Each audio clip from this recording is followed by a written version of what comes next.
Em 485 a.C., quando conquistada pelos babilônios, Israel era uma terra árida, onde os poucos camponeses que a habitavam davam duro para sobreviver. Esta era a terra que Deus havia prometido para Abraão, Isaque e Jacó, e aos seus descendentes para sempre. Toda a terra que você está vendo, darei a você, Abraão, e a sua descendência para sempre. A terra não poderá ser vendida definitivamente, porque ela é minha. O povo que orgulhosamente habitava a terra prometida foi dizimado, espalhado e levado à Babilônia, onde passou 70 anos, conforme predito por Jeremias. Toda esta terra se tornará uma ruína desolada, e vocês estarão sujeitos ao rei da Babilônia durante 70 anos. Muitos judeus haviam voltado a Jerusalém para reerguer o templo, mas o resto da cidade estava em ruínas, suas paredes derrubadas e portões queimados. Em meio à desolação, Deus inspirou o profeta Zacarias a proferir uma das profecias mais notáveis já registradas. Ela predizia o período bíblico conhecido como os últimos dias. Farei de Jerusalém uma taça que embriague todos os povos ao seu redor. Farei de Jerusalém uma pedra pesada para todas as nações. O cumprimento dessa profecia após o admirável renascimento de Israel em 1948 é constatado pelo mundo todo. Exatamente como previsto na Bíblia, ao invés de Nova York, Berlim ou Moscou, a pequenina Jerusalém é o fardo maior dos países do mundo.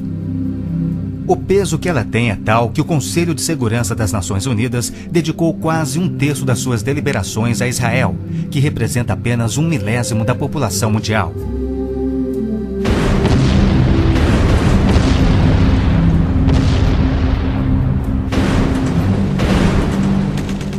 Jerusalém não seria o problema número 1 das Nações Unidas se a nação de Israel fosse facilmente intimidada, mas os seus militares são os melhores do mundo.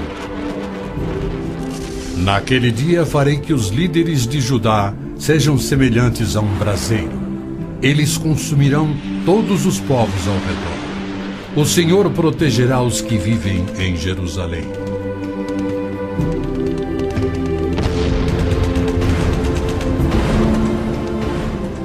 E exatamente como previsto, Israel tem devorado quem o ataca, vencendo todas as guerras, apesar de enormes desvantagens.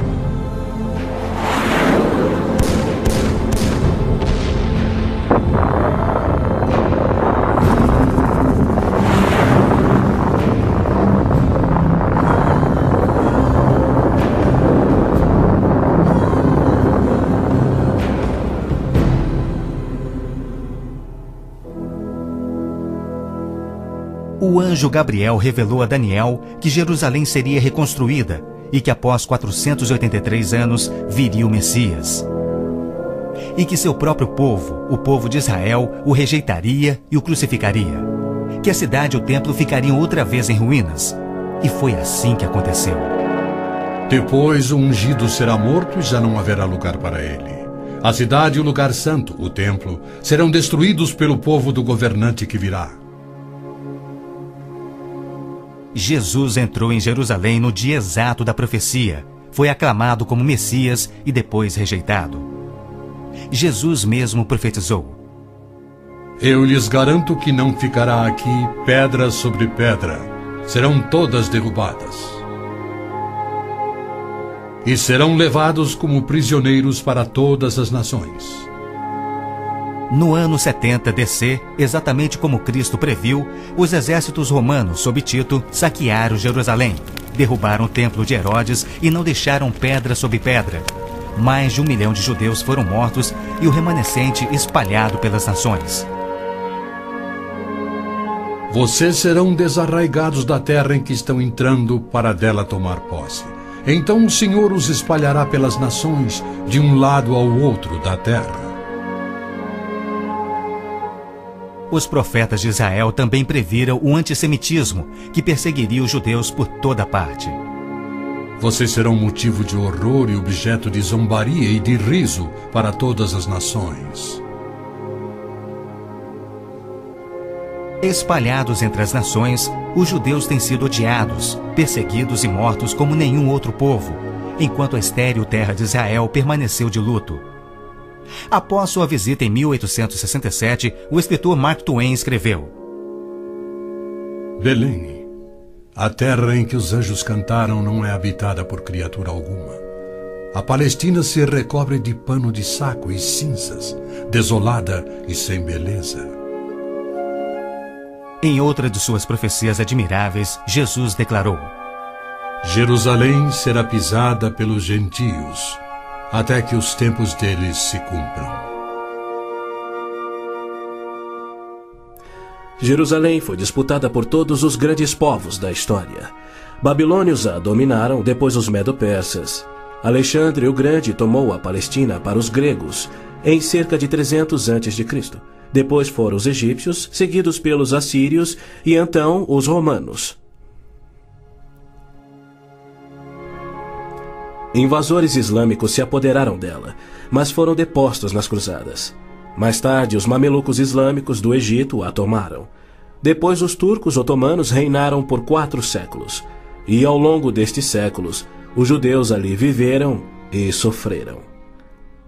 O pleno cumprimento das profecias bíblicas sobre Israel, Jerusalém e os judeus é a prova incontestável da existência de Deus e da veracidade bíblica. Muitos pensam que as cruzadas católicas libertaram a Terra Santa para os judeus, quando, na verdade, massacraram os judeus e tomaram a terra para a Igreja Católica. O Papa Urbano II, que organizou a primeira cruzada, desafiou seus seguidores a seguirem a estrada para o Santo Sepulcro, tomando a terra daquela raça malvada e sujeitando-a ao seu domínio. Hordas de voluntários, ostentando a bandeira da cruz, massacraram os judeus, a linhagem terrena de Cristo.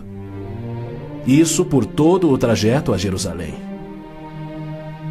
O líder da cruzada, Godofredo de Bouillon, jurou que se vingaria pelo sangue de Cristo, matando até o último dos judeus. Ao tomarem a cidade de Davi, seus homens perseguiram os judeus até a sinagoga e atearam fogo nela. Os papas subsequentes trataram os judeus como leprosos sem qualquer direito. Entre estes, Pio VII, Leão XII, Pio VIII e Gregório XVI. O abuso de Hitler contra os judeus alemães antes da Segunda Guerra descortinou um antissemitismo fervilhante que se estendeu por todo o mundo. Ao navio transatlântico St. Louis, abarrotado com 1.100 refugiados judeus, foi negado acesso a todos os portos nas Américas do Sul, Central e do Norte. 700 destes tinham vistos de imigração para os Estados Unidos, porém o presidente Roosevelt os enviou de volta para morrerem nos fornos de Hitler. Até mesmo a Suíça rejeitou os judeus, devolvendo-os aos seus assassinos, e serviu como banqueira de Hitler, guardando para os nazistas bilhões de dólares em ouro e dinheiro roubado das vítimas judias. No final da Segunda Guerra, a promessa de Deus de retornar o seu povo à Terra Prometida parecia mais absurdamente ilógica do que nunca. 6 milhões de judeus perderam a vida no Holocausto de Hitler, um fato que muitos continuam a negar. Embora Adolf Eichmann relatou, enquanto prisioneiro, que o massacre dos judeus foi o maior de todos os crimes, a maior dança funesta da história da humanidade.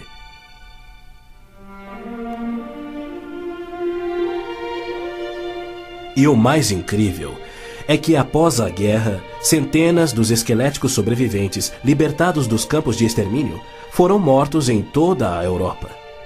Porém, Deus não esquecera das suas promessas.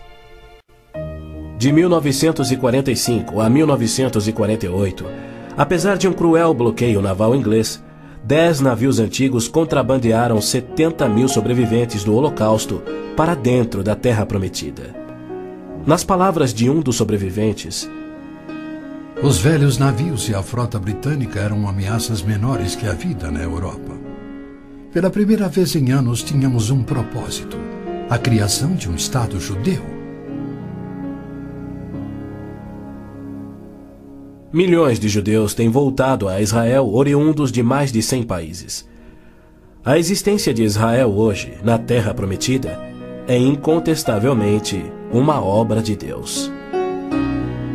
Vejam, eu os trarei da terra do norte e os reunirei dos confins da terra. Aquele que dispersou Israel o reunirá. Em novembro de 1947, as Nações Unidas adotaram a sua Resolução 181. Ela dividia a Palestina, dando 18% aos judeus e 82% aos árabes. E tornou Jerusalém uma cidade internacional que, conforme o Vaticano também insistiu, nunca poderia ter domínio judeu. O mundo árabe rejeitou esta resolução e exigiu toda a Palestina. Até hoje, nenhum mapa árabe admite a existência de Israel.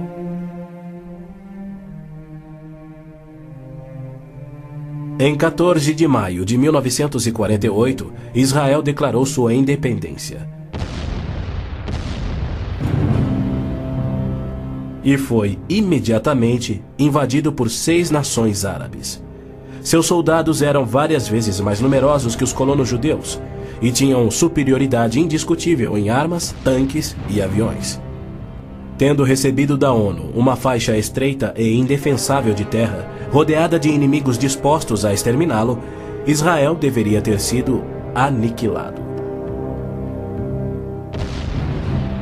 Porém, para a surpresa do mundo inteiro, que torcia para os seus inimigos, os colonos israelenses derrotaram os que buscavam destruí-los, exatamente como Deus prometera. E assim tem acontecido em guerra após guerra, à medida que seus inimigos têm tentado aniquilar Israel. Sim, é isto mesmo. A aniquilação é o seu propósito declarado. Os muçulmanos têm como dever religioso a exterminação dos judeus. Eles sonham com sua destruição e promovem festividades para honrar os assassinos dos inocentes cidadãos de Israel. O fundamentalismo islâmico começa a varrer o nosso mundo. O próprio Maomé declarou: A última hora não virá antes que os muçulmanos lutem contra os judeus e os muçulmanos os matem. Mas por que a imprensa chama os terroristas muçulmanos de radicais e extremistas? Na verdade, eles apenas estão sendo fiéis ao islamismo. O Corão ordena: Não tomeis por confidentes amigos os judeus nem os cristãos. Matai os idólatras, os não muçulmanos, onde quer que os acheis. Capturai-os, acossai-os e espreitai-os. Líderes muçulmanos, religiosos e políticos ameaçam os judeus como fazia Hitler na TV, pelo rádio e alto-falantes nas ruas e nas mesquitas. Quando Gaddafi brada: a batalha de Israel será tal que Israel deixará de existir, ele fala por todos. O extermínio de Israel é transmitido aos muçulmanos desde o aleitamento.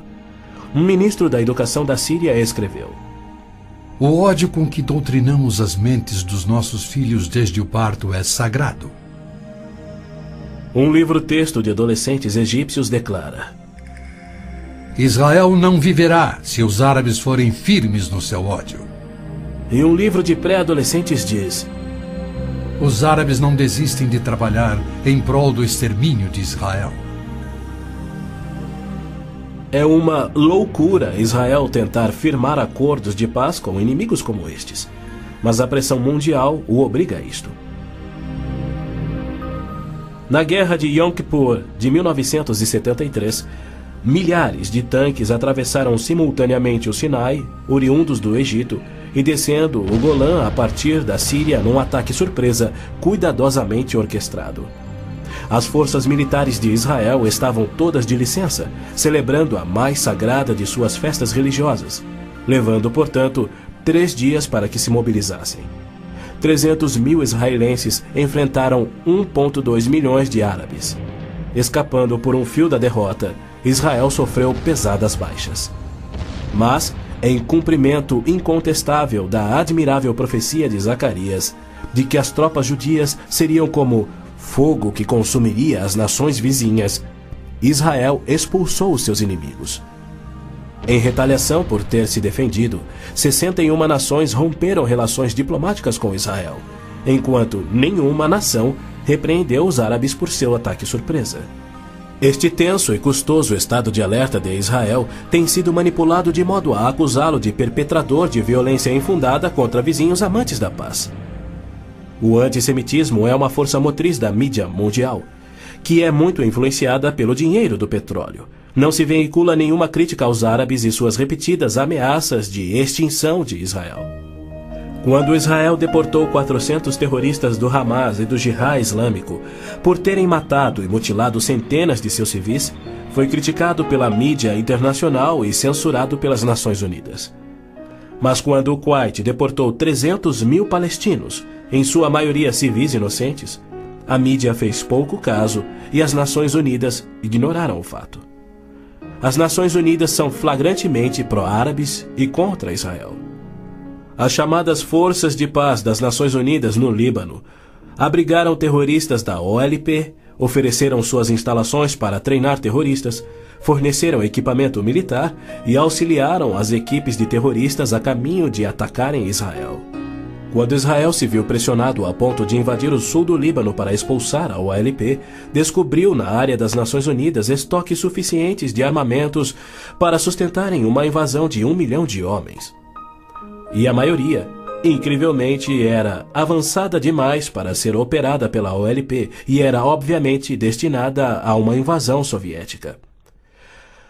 A ONU já condenou Israel mais de 370 vezes por ter se defendido, porém nunca condenou os terroristas ou os seus agressores. 2 anos após a Olimpíada de Munique, em que a OLP assassinou 11 atletas israelenses, Arafat, o seu líder, foi convidado para falar na Assembleia Geral da ONU. E foi recebido como herói, embora clamasse pela extinção de Israel. O então secretário-geral da ONU, Boutros Ghali, declarou: Os judeus devem abrir mão de sua condição de nação e do Estado de Israel para serem assimilados como uma comunidade do mundo árabe. O Domo da Rocha, no cume do Monte Moriá, está situado no coração de Jerusalém. Esta edificação de 141